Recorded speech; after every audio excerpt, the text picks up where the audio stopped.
La Salette has been illuminating the holiday spirit in Attleboro for 70 years now. It's like really entering into a children's book story of fantasy, where it's all colorful, all sparkling. Father Flavio Giglio is the director of the National Shrine of Our Lady of La Salette.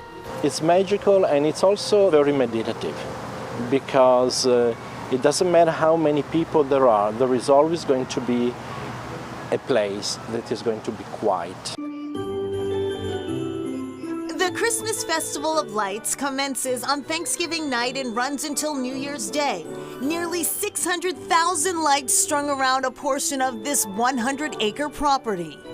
In a season that means 5 or 6 weeks, we have close to 500,000 people coming here. This luminary tradition started when Catholic missionaries opened the shrine in December of 1953. They celebrated its inception and the approaching holiday with a more modest display that grew over the years that followed. La Salette is the name of a small village in the French Alps, the site of a Marian apparition 177 years ago. In 1846, on September 19, Mary appeared to 2 children. It's said that through those children, Mary delivered a message of reconciliation to the world.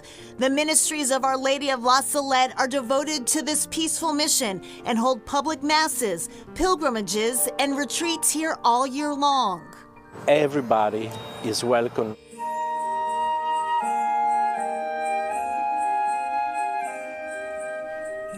Inside, a crèche museum displays more than 2,000 nativity scenes from all over the world. In the property you will see the cross, the Star of David, and the half moon all put together. And I think that especially nowadays it is a powerful message. Father Flavio says this experience wouldn't exist without the help of about 250 volunteers. It's sort of selfish because we get more out of it than they do. Duff White and his family have volunteered on Thanksgiving night for more than a decade and a half. We just get to give back and live our faith, and that's the most important part for us. The beauty of this event is it's really an intergenerational event, and so you see at the same time the grandchildren, the parents, the grandparents. That is quite unique nowadays, no? To see really entire generation in the same spot and just enjoy the moment.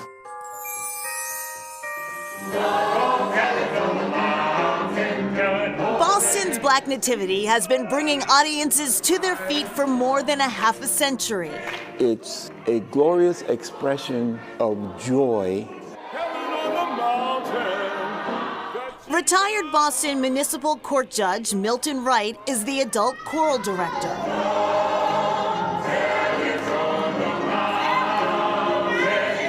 It's really not just a religious play, it's entertainment. It is so much fun. Originally written by Langston Hughes, Black Nativity is the story of the birth of Jesus Christ from the Black perspective, with traditional Christmas carols sung in glorious gospel style. It's been an amazing thing, and I've been in it long enough to see the impact of it, not just on audiences that we perform with, but on the cast itself. One of our students been in Black Nativity since she was a young child. Ashley Villard has just graduated from UMass Music School, but she is the most amazing contralto.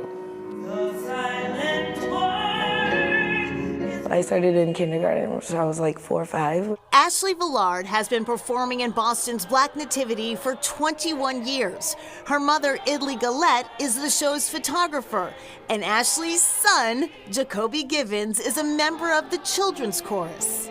I feel like he'll be able to learn different things while he's here because I learned a lot. So, I love the Lord Jesus. How do you feel when you're singing the songs about your I feel happy. I've been part of the show 45 years, and both of my children, my daughter and son, were both baby Jesus. My granddaughter was baby Jesus, and we just love it. We just, it was important for us to have the arts in our children's lives. Desiree Springer is the show's ballet mistress and plays Mary. Her ex-husband, Stephen Paul O'Neill, their son, Stephen Corliss O'Neill, and their granddaughter, Nariah White, are all percussionists in the show. I think music was in their heart, and they just started on their own, and I just fine-tuned it, and they took it to another level on their own. The birth of Jesus Christ through song and dance, there is no better story to tell, and so that's why I think we keep coming back. It's the feeling, it's the love, it's that sense of belonging that everybody gives to everyone else. There are audience members who have come all 53 years, and I think that they'll see it in a new light. Come see Black Nativity again for the first time.